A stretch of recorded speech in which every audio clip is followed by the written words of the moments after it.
time. A very controversial map because the gameplay was entirely invisible and nearly unplayable.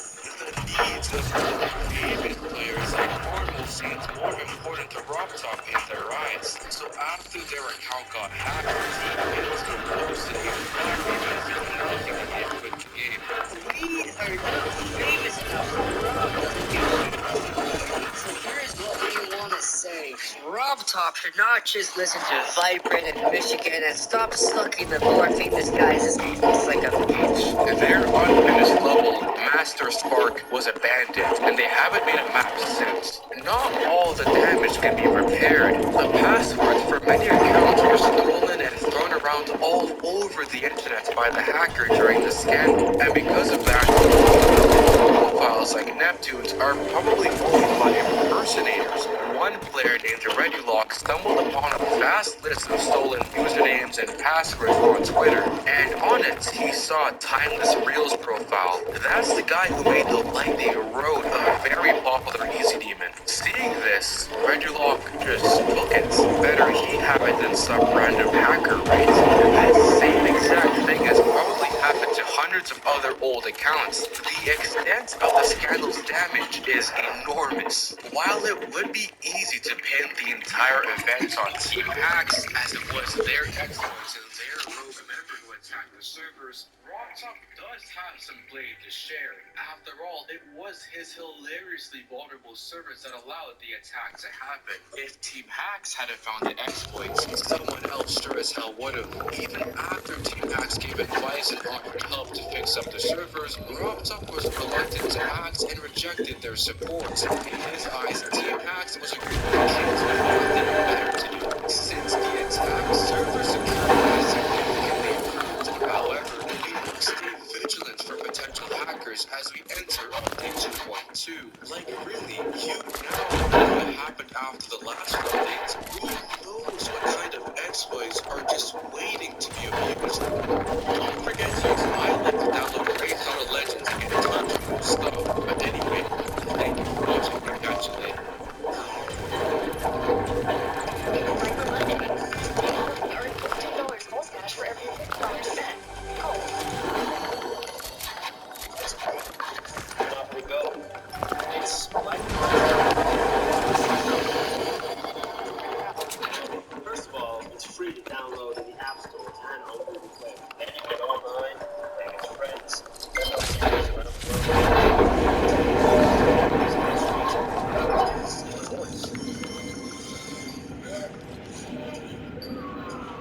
Thanks, honey. I think I get the hang of it. You always were a good study, honey. That's why I love you. A top player cheats his way to fame. A massive YouTuber gets thrown into a bitter drama. The top dog lies for years on end. Today, we'll go over the biggest cheating scandals this game has ever seen. Stick around, each event gets even crazier than the next. If you played the game back in 2017, you definitely know who Noctify was. A talented first star grinder who rose to the top of the leaderboard after a stupidly hard grind. 20,000 stars in 3 months. I don't even have a fraction of that. Not only was he a great star grinder, he was a good Demon Slayer too. Noctify played us over a couple of top 50s, and with all this skill, he was seen as one of the best players in the game.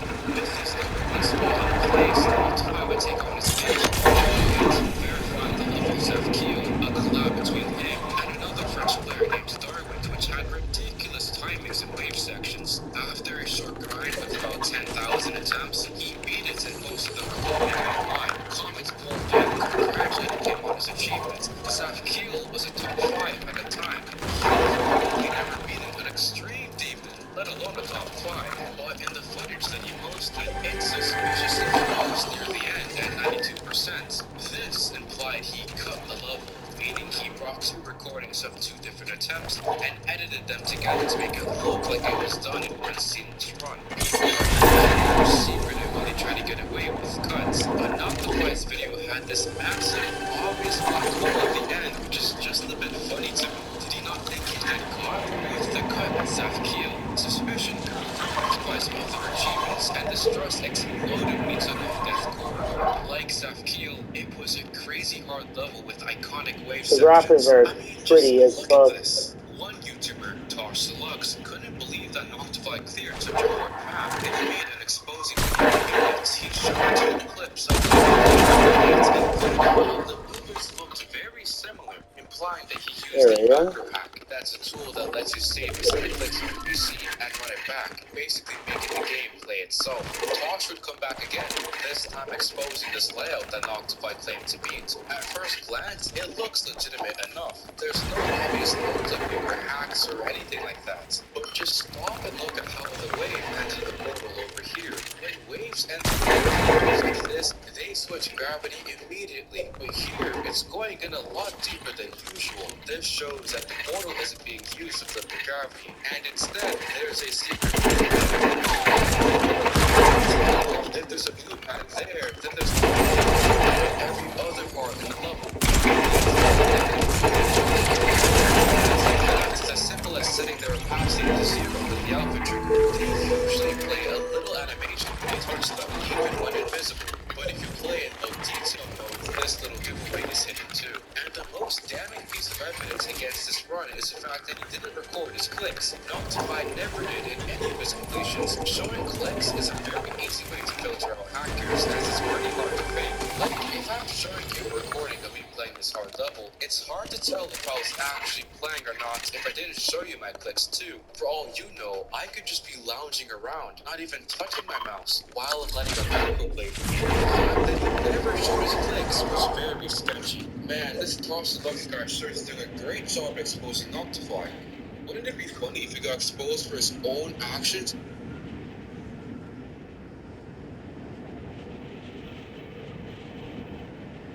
A controversy that nearly brought down his entire career? That's called foreshadowing. More and more people jumped onto the exposing bandwagon, including the famous player Riot, who pointed out that Noctify claimed to have gotten 98% on the Hellfire in top 50, even though it's impossible to die at 98% on this level because the was there to kill you. Riot to respond to all of the accusations, but it was no use. Laptop banned him, not before renaming his account to Hacktify. Lexicroft, with his back against the wall, he finally gave up and admitted to cheating on many of his top runs. It's unclear if he also hacked his way to the #1 spot, but that didn't matter. His career was over. The game's biggest player, most part, to be the game's biggest fraud. But this doesn't compare to what's coming up next, so stick around. In 2017, Tosh Deluxe verified the top 5 record Devil Vortex. It was a huge accomplishment for him, but he was just so good. The same guy who babbled on about Noctify earlier. He hadn't beaten anything this hard before, so many were suspicious. They attempted to expose him. One video made by of attention because he found this weird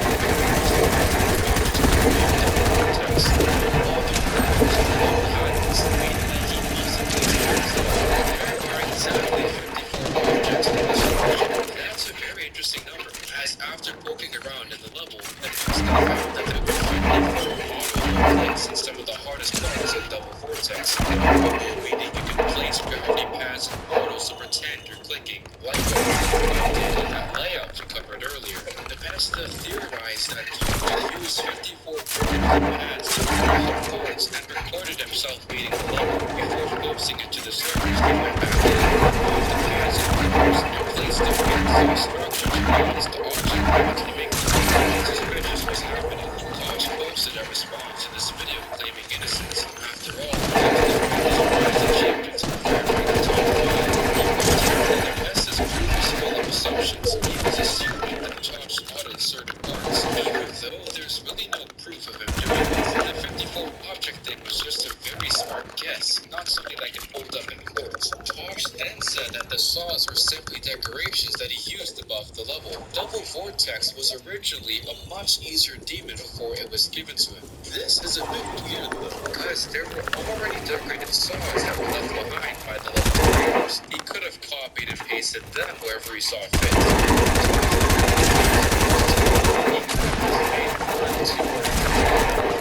This mess. Some of the saws here aren't even huge, so so I have no clue what he was doing, but maybe he was just screwing around. Tosh pointed out that if he was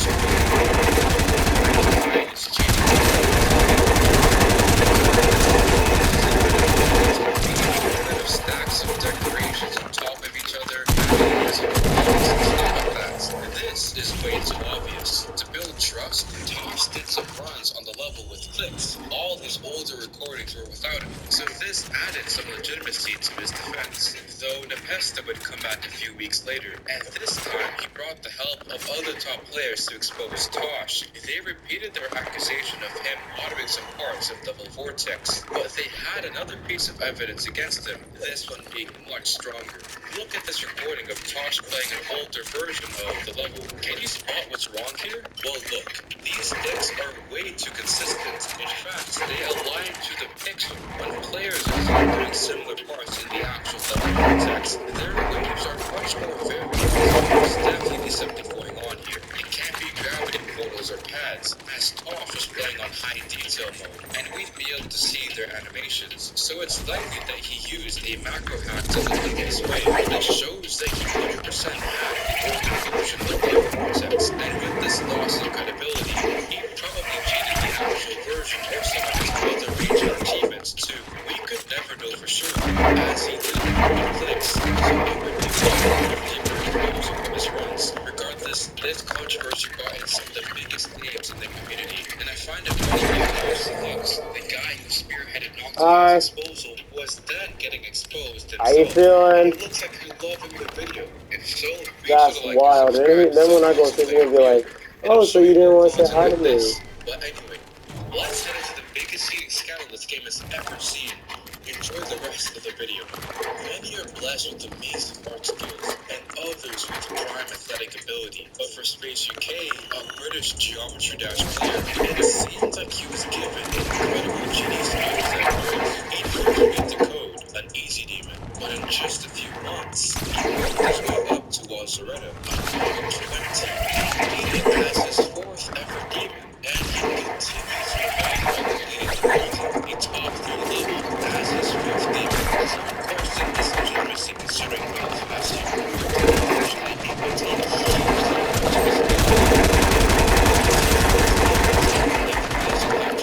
easy demons. Nothing was off with this footage. They had no obvious hacks or anything like that, so it seemed like he was just nevertheless with incredibly raw skill and destined to take over the game. But of course, knowing the title of this video, you can probably expect something similar.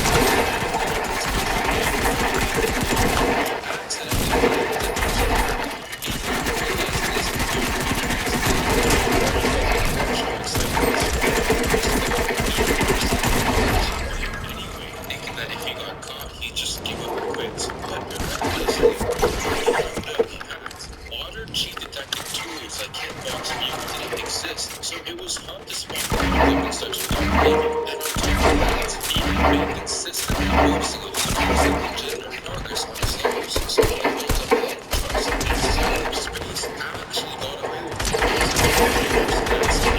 Brutal top 5 over its wave gameplay. Space got pretty cushion rails on it, and he allegedly managed to beat it, but a bug in his recording software made the screen freeze, and all his footage was lost. He tried repeating it, but going through the hell of learning twice was just not worth it. Considering how he fooled everybody with the no-clip run of the golden, maybe he could hack it again. He purchased C-Bots, a program for creating macros, and used it to make keynotes. He then recorded some clicks over the footage to make it seem more legitimate and posted it online. So the surprise is cheated was accepted. From this point on, he continued hacking in this way. He was a pretty talented player, so he played top levels, but when he got bored of them, he just C-Bot to hack them because they were so easy to get away with. He'd continue to breeze through extremes, and with how fast he was able to slay demons, everybody knew he was destined to become a top player. By then, the demon list was created. It's a website created by top players who rank the hardest levels in the game. It also gives players a score based on how many top extremes they've beaten. So as Space kept cheating through 2021, he'd shoot up the list. Tartarus was the hardest level in the game, and Space hacked through it. That alone would have made him one of the best players something bigger. Tartarus had been top ever since it was verified in 2020. It had been stuck up there for a while, and by then, people were itching to dethrone it. Space called the level slaughterhouse, a map with brutal wave statues symbolizing Tartarus, and with Z-Bot, he made very quick work of it, verifying it just over a week after it was given to him.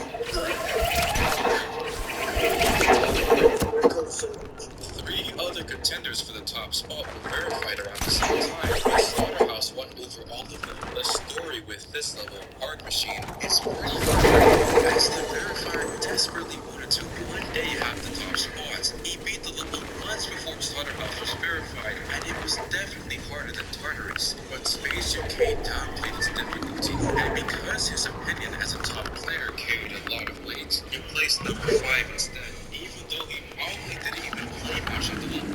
With the boost of verifying the hardest level in the game, Space jumped to the top spot on the Demon List leaderboard. Into 2022, he'd work his way down the list, breezing through the top 75 levels. At some points, it would seem like he'd complete an extreme demon every other day, though some were still suspicious of his skill.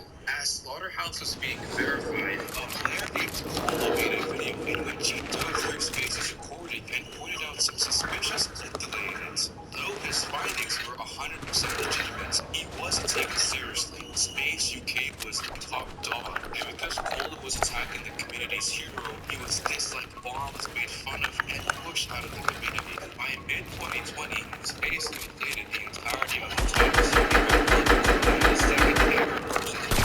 In one of my older videos, I said he was the #1 greatest of all time because it really seemed like his skill was unparalleled.